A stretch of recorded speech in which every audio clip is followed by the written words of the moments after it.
In my stewardship and my communication with my husband, I know my words can make or break him. In operating in my purpose before, I knew that in serving the community, my words can make or break somebody. So when I speak to edify. And it shows up between me and my husband because no matter what the conflict, no matter what the problem is, when I'm communicating, it's not to tear him down. In my stewardship, in my role as a wife submitting to my husband, it's to be his support. It's to be his strength because he won't always have strength. And I think that's the poison in today's society, is making it seem like men always have to be strong. They're not always going to be strong. It's not always easy to lead.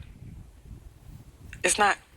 In stewardship, in our finances, in our resources, being able to give back, to bless people with the things that God has blessed us with, in stewardship of our family, of our children. Our children need to see love and forgiveness, and those are all the things that I went through even in my purpose, which is what made room for my marriage. Now, those were some wise words.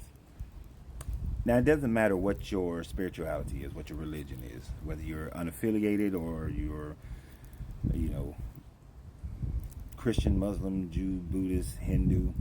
The fact of the matter is, all those religions talk about power of the words you speak.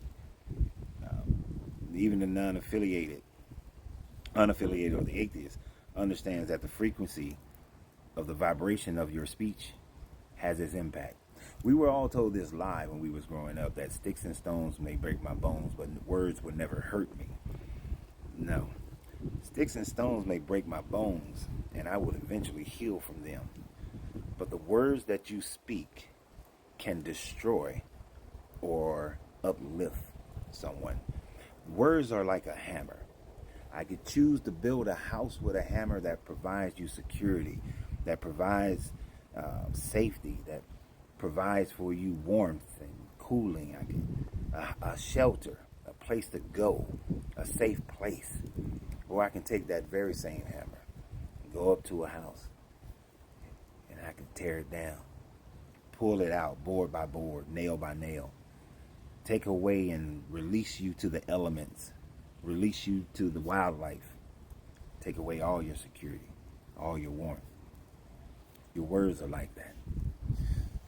So I've never been one who will yell and scream or call someone out of their name or try to make them feel low. Now I can be petty, don't get me wrong. I have my pettiness about me. But that pettiness is usually reserved in response for someone else who is trying to damage who I am, trying to damage my character, trying to bring me to a lower state of being.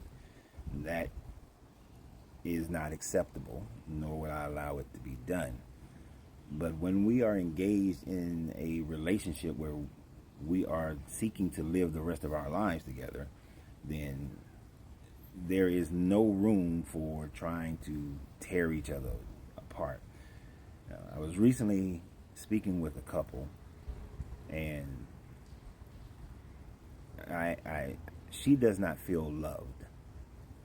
She doesn't feel like it's being reciprocated.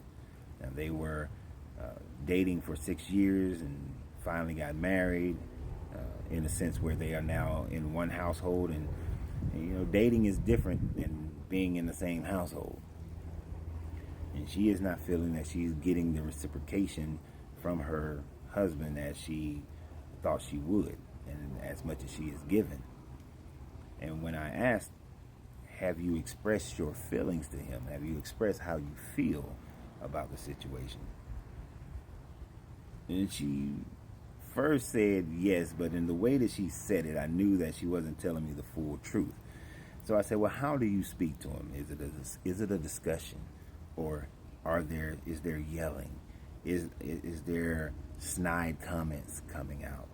Do you criticize the person and not the activities that the person is participating in? And when the truth of the matter was exposed, it wasn't a peaceful, loving discussion with an ear for understanding can be created. No, It was a conflict.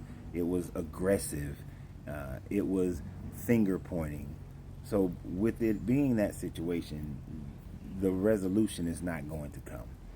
So, when I had both of them together, I expressed to both of them that you have to come to a point in your relationship where you can come to one another and say, I need to talk to you, but let's agree that we're going to listen to each other and that we're going to respond and not react to each other.